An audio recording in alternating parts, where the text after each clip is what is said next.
Hello, I'm Luke Ford from lukeford.net, and I want to talk about LimmudLA. It's this great program coming up in February, and you can find out more about it online at LimmudLA.org. And I came to Judaism up here. I started becoming interested not when I read Chaim Potok's novels as a teenager. My parents loved Chaim Potok's novels, and I read most of them around 1982-83. But it never occurred to me that this was a fulfilling and intellectually stimulating way to lead a life. It just seemed very exotic. And then I started listening to Dennis Prager on KBC radio, and he presented Judaism as this detailed step-by-step system for making a better world. And I always thought that the rabbis did so much better than the priests and the ministers on the KBC radio show Religion on the Line. And I ordered all of Dennis Prager's tapes and got all the back issues of his newsletter, Ultimate Issues, and read his books, and yeah. And at the back of his book, 9 Questions People Ask About Judaism, he recommends about 100 other books, and I read 80 of them. And so that's how I became interested in Judaism. And my favorite part of Judaism, next to the way it creates community and helps bond you to other people, something I sorely need, is the study. And the Limmud concept is just rocks. Now, I'm no scholar of Hebrew. Limmud is just basically a series of study sessions. And I've had a chance to take a bunch of them since I've been in Los Angeles. I remember the Pacific Jewish Center did this in 1994, where for a week they had all these great rabbis come in who would teach, and they had Pesach Krohn, just a mesmerizing speaker. I'll never forget how he was finishing his speech, and he was going around shaking hands, and shook hands with me, and he looked me right in the eye, and just a very powerful moment. And there was some Aguda rabbi who came in and showed us how the word, I think, radio was in the Gemara. And I remember challenging him on a bunch of stuff, and he fired right back, and it was just so exciting.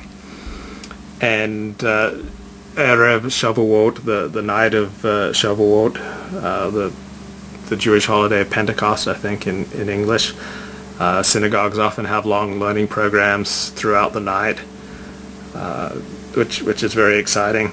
And then UCLA Hillel used to put on this program on a Sunday during Passover, where they'd bring in all sorts of different speakers, and you had a choice of about 3 to 6 different programs, an hour.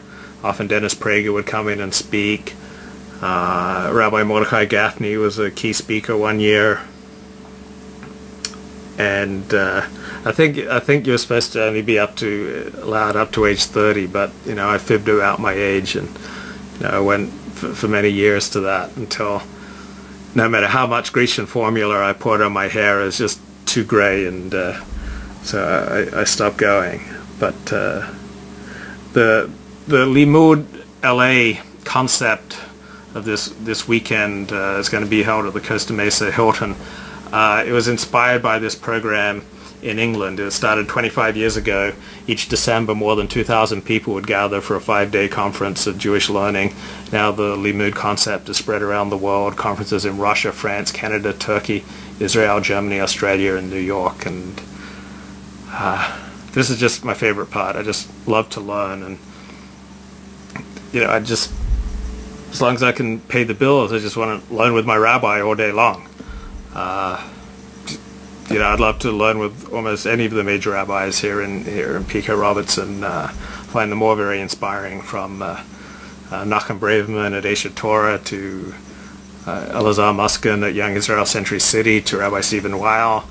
And hey, I may bash some of these people on my side, but that's only for the sake of heaven, and because it's fun, and because I resent that I can't go to their shuls and go to Daf Yomi class every morning. I think Rabbi Yitzhak Etshalom is teaching Daf Yomi at the moment at Young Israel Century City, so I really wish I could be back in Daf Yomi, but for my sins I've been exiled from my Daf Yomi, and it ticks me off. At least I've got a blog in which I can express my feelings, how I feel about that. But Rabbi Weil is just a mesmerizing speaker. The guy is so fiery. And, you know, I get tired of the namby-pamby approach to Judaism. I just really like a fiery, you know, angry, you know, primal scream approach to Judaism, which Rabbi Weil can, you know, whip out. He's still got his fastball. He can still throw that fastball over the plate at 100 miles an hour, and I love to listen to him. And I can't do it in person anymore. Rabbi Muskin, another very fiery speaker, and as is Rabbi Moshe Cohen at Isha Torah. And you know, Pika Robertson is blessed with a lot of inspiring rabbis, and it rocks LimmudLA. It rocks LimmudLA.org. That's LimmudLA.org. You can read about it more on my website, lukeford.net, and the Jewish Journal has a ton of great articles, jewishjournal.com. I'm Luke Ford, and I want to be your moral leader.